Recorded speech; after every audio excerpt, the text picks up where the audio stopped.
Creating a branch is pretty straightforward. We use the git checkout command, and then we pass it the b parameter. This is shorthand for creating a branch and immediately checking it out so we're working within that branch. The last part is the name of the branch. We're going to call this one input feature. We've been working on a module called input, and so we'll move our development over to this feature branch.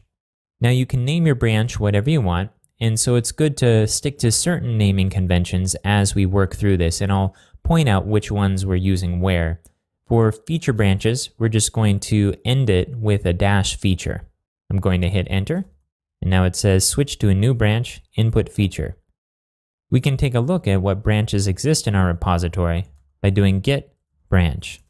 We see that there's two items listed here. There's input feature. It's green, indicating that this is the current branch that we're on, and then master, which again is the default branch that's created with our repository when our repository was created.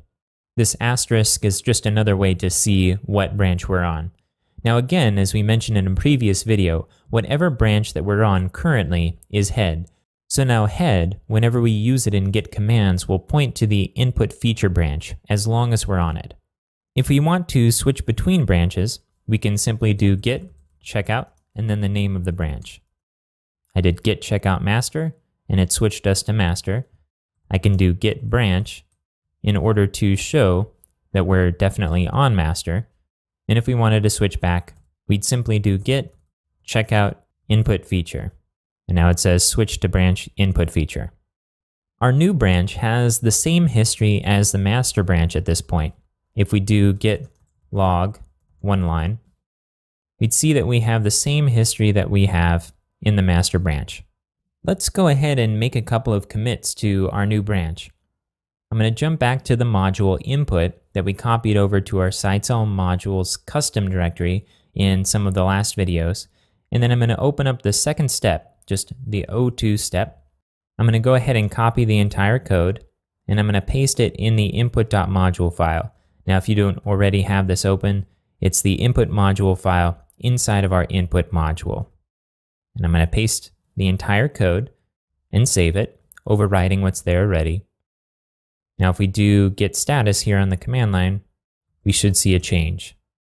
And we see that our input.module file has been modified. Let's go ahead and commit this. We could do a two-step process here where we add the modification to the staging area and then we commit it, but let's go ahead and do it in a single command using the -a parameter. So I'm simply doing git commit and then passing the a parameter and then passing the m parameter for our message, and for the message using added step 2 of input.module. I'm going to hit enter. Okay, we see our commit output. Okay, let's go ahead and do one more change. I'm going to jump back to the input directory and I'm going to open up the third step and do the same thing where we copy the entire code and paste it over the input.module file and save it. And then I'm going to jump back to the command line here.